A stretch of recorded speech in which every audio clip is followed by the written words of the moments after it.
Hello guys नमस्कार तपाईहरुलाई सम्पूर्णलाई स्वागत छ मेरो फर्स्ट भ्लगमा। आज चाहिँ बिहानै 6 बजे उठेर चाबेल जान पर्यो। चाबेलतिर काम छ मेरो सानो।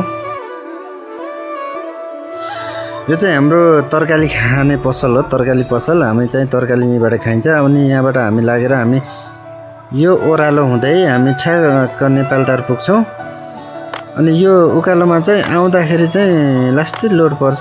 कुनै कुनै बाइक स्कुटर अनि तपाईको ट्याक्सीहरुले तान्न अलि सक्दैन, यो लास्टै उकालो छ।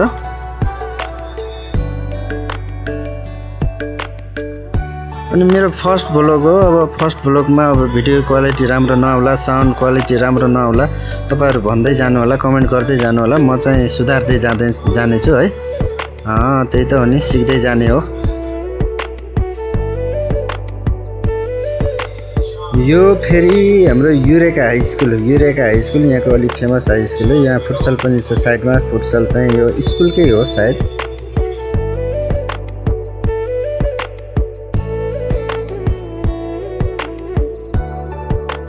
यहाँबाट हामी चाहिँ राइट लिएर यहाँको नेपालटारको बजारमा हिँड्छ। नेपालटार पुल अथवा नेपालटार चोक भन्छन्। यहाँबाट शेषमतीतिर जाने बाटो अलगै छ अनि हाम्रो यता नेपालटारतिर जाने बाटो अलगै छ, छुट्टै। ल हामी चाहिँ यतिखेर ठ्याक्क यता शेषमतीतिर जाने बाटोमा आइयो। ठ्याक्क नेपालटारको पुल चाहिँ यहाँ पुलदेखि यता तलबाट गए पनि हुन्छ, यता सिधै गएर पर माछापोखरी हाइवेबाट बाइपासबाट घुमे पनि हुन्छ। हामी चाहिँ बाइपासतिर लाग्यौं।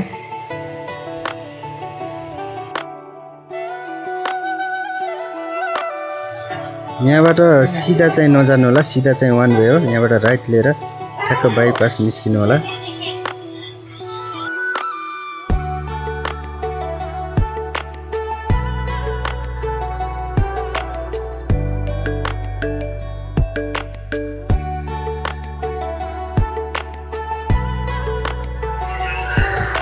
ल हामी चाहिँ ठ्याक्क यो बाइपासमा निस्क्यौं। बाइपासबाट हामी चाहिँ यहाँबाट लेफ्ट लाग्छौं।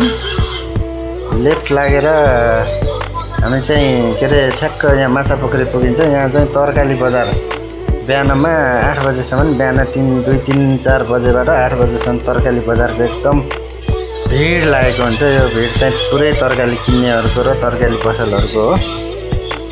यहाँ आएर तरकारी किन्यो भने चाहिँ तपाईहरुलाई अलि सस्तो पर्छ।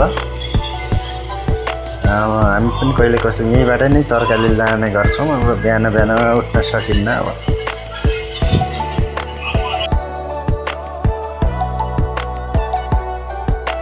ल यहाँबाट हामी गुङ्गोबुतर्फ लाग्यौं, गुङ्गोबु बस पार्क। अनि त्यसपछि हामी यो ठ्याक्क यो गुङ्गोबु बस पार्कको आकाशे पुल हो। आकाशे पुलदेखि अगाडि हामी लाग्यौं। हाम्रो अगाडि यो बाटो बस लागेको छ। यसलाई उछिन्दै हामी चाहिँ ठ्याक्क हामी अब यो बिजी मल यताको देखिने यो निलो सिसाको यो छ नि बिल्डिङ, यो चाहिँ बिजी मल हो। बिजी मलदेखि हामी अगाडि लाग्दै हामी चाहिँ सामाखुसीतर्फ लाग्दैछौँ। सामाखुसीतर्फ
ल हामी चाहिँ ट्याक्क चक्रपथमा आइपुग्न लाग्यौँ। चक्रपथदेखि हामी अगाडि सुकेधारातर्फ लाग्दैछौँ। सुकेधारा हुँदै हामी चाबेल पुग्ने हो। यो चाहिँ सुकेधाराको बाटो हो। यता चाहिँ बाटो एकदमै राम्रो बनाएको छ। हाम्रो नेपालमा सबै ठाउँ यस्तै बाटो हुन्थ्यो भने चाहिँ दामी हुन्थ्यो क्या है। नेपाललाई बल्ल स्विजरल्यान्ड भन्न मिल्थ्यो। यो चाहिँ एकदम राम्रो बाटो बनाएको छ। यतातिर चाहिँ धेरै नै राम्रो छ।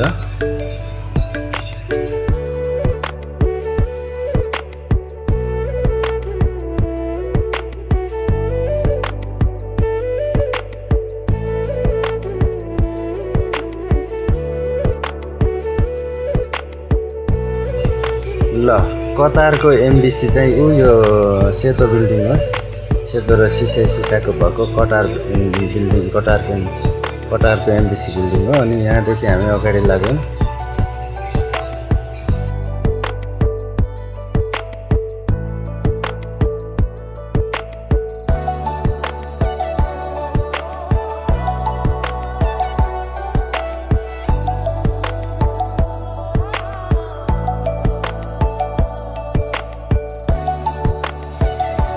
र चक्रपथबाट यता लागेपछि हामी चाहिँ यो कपन हुँदै ठ्याक्क यता के अरे यो सुकेधारा भन्ने ठाउँमा आइएछ। र काठमाडौँको सुकेधारा तपाईँहरूले गीत पनि सुन्नुभयो होला, काठमाडौँ सुकेधाराको भन्ने है। अनि यहाँ सुकेधारा हुँदै हामी चाहिँ अब चाबेल आइपुग्न थाल्यौँ।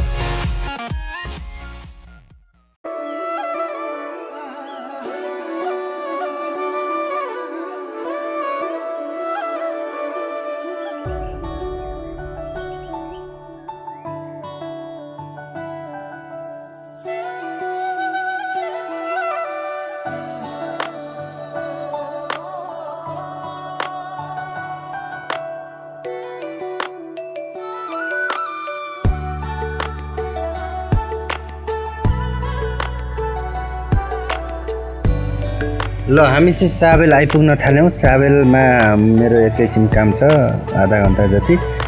अनि त्यसपछि आधा घन्टा जति काम सिद्ध्याएर फर्किहाल्ने हो। यस्तै भिडियोहरू काठमाडौँको गली गलीका भिडियोहरू हेर्न चाहन्छु भने मेरो च्यानललाई सब्सक्राइबर गरिदिनु होला। अनि फेसबुकमा फलो पनि गरिदिनु होला। ल त है, अहिलेलाई चाहिँ यति नै। फेरि यस्तै भिडियोहरू लिएर म छिट्टै आउने छु। भिडियो मन पर्यो भने लाइक, सब्सक्राइबर अनि सेयर गर्न चाहिँ नभुल्नु होला। Thank you so much.